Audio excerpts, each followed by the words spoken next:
Once, upon a midnight dreary, while I pondered weak and weary over many a quaint and curious volume of forgotten lore, while I nodded, nearly napping, suddenly there came a tapping, as of someone gently rapping at my chamber door. "'Tis some visitor," I muttered, tapping at my chamber door. Only this, and nothing more. Distinctly I remember it was in the bleak December, and each separate dying ember wrought its ghost upon the floor. Eagerly I wished the morrow. Vainly I had sought to borrow from my books surcease of sorrow, sorrow for the lost Lenore, for the rare and radiant maiden whom the angels name Lenore, nameless here, forevermore.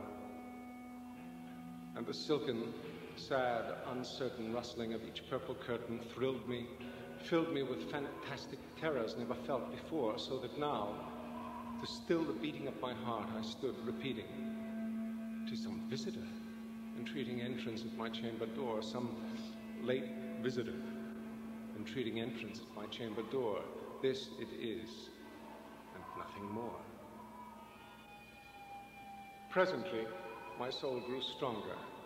Hesitating then no longer, "Sir," said I, "or madam, truly your forgiveness I implore, but the fact is I was napping. And so gently you came rapping, and so faintly you came tapping at my chamber door, that I scarce was sure I heard you. Here, I opened wide the door. Darkness there. Nothing more. Deep into that darkness peering. Long I stood there wondering, fearing, doubting, dreaming dreams no mortal ever dared to dream before, but the silence was unbroken. The stillness gave no token, and the only word there spoken was the whispered word, "Lenore." This I whispered, and an echo murmured back the word, "Lenore."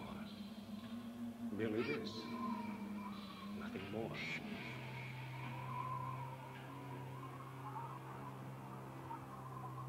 Back into the chamber turning, all my soul within me burning. Soon again I heard a tapping, somewhat louder than before. "Surely," said I, "surely that is something at my window lattice. Let me see then what thereat is, and this mystery explore. Let my heart be still a moment, and this mystery explore. 'Tis the wind, and nothing more." Open here I flung the shutter, when, with many a flirt and flutter, in there stepped a stately raven of the saintly days of yore. Not the least obeisance made he, not a minute stopped or stayed he, but with mien of lord or lady perched above my chamber door, perched upon a bust of Pallas, just above my chamber door, perched and sat, nothing more. Then, this ebony bird beguiling my sad fancy into smiling, by the grave and stir decorum of the countenance it wore. "Though thy crest be shorn and shaven, thou," I said, "art sure no craven, ghastly, grim, and ancient raven, wandering from the nightly shore. Tell me what thy lordly name is on the night's Plutonian shore." Quoth the raven, "Nevermore." Much I marvel of this ungainly fowl to hear discourse so plainly, though its answer little meaning, little relevancy bore, for we cannot help agreeing that no living human being ever yet was blessed with seeing bird above his chamber door, bird or beast, upon the sculpted bust, upon his chamber door, with such a name as Nevermore.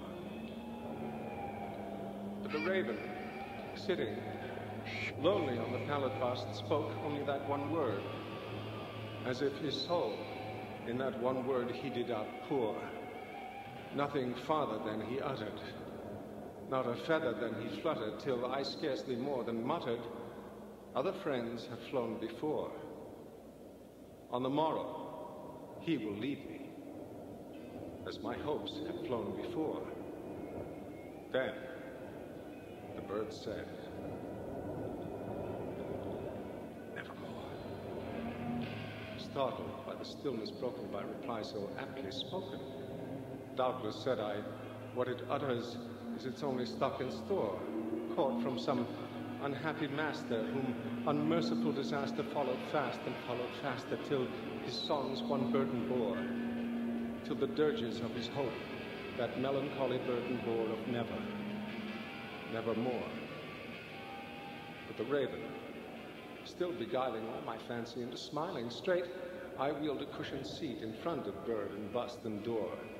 Then, upon the velvet sinking, I betook myself to linking fancy unto fancy, thinking what this ominous bird of yore, what this grim, ungainly, ghastly, gaunt, and ominous bird of yore meant in croaking nevermore. This I sat engaged in guessing, but no syllable expressing to the fowl whose fiery eyes now burned into my bosom's core. This and more I sat divining, with my head at ease reclining on the cushion's velvet lining that the lamplight gloated o'er, but whose velvet violet lining with the lamplight gloating o'er she shall press on nevermore. Then methought the air grew denser, perfumed from an unseen censer swung by seraphim, whose footfalls tinkled on the tufted floor. Wretch, I cried, thy God hath lent thee, by these angels he hath sent thee respite, respite and nepenthe from the memories of Lenore. Quaff, O quaff this kind nepenthe, and forget this lost Lenore. Quoth the raven, nevermore. Prophet, said I, thing of evil, prophet, still of bird or devil, whether tempest sent or whether tempest tossed thee here ashore, desolate, yet all undaunted, on this desert land enchanted, on this home by horror haunted, tell me, truly I implore, is there balm in Gilead? Tell me, I implore. Quoth the raven, nevermore. Prophet, said I, thing of evil, prophet, still of bird or devil, by that heaven that bends above us, by that God we both adore, tell this soul with sorrow laden, if within the distant Aden it shall clasp a sainted maiden whom the angels name Lenore. Clasp a rare and radiant maiden whom the angels name Lenore. Quoth the raven, nevermore. Be that word our sign of parting, bird or fiend, I shrieked, upstarting.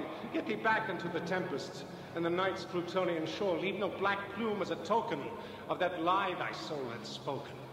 Leave my loneliness unbroken. Quit the bust above my door. Take thy beak from out my heart, and take thy form from off my door. Quoth the raven, nevermore.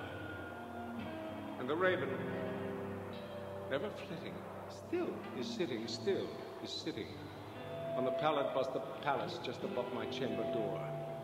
To his eyes have all the seeming of a demon's that is dreaming, and the lamplight o'er him streaming throws his shadow on the floor, and my soul, from out that shadow that lies floating on the floor, shall be lifted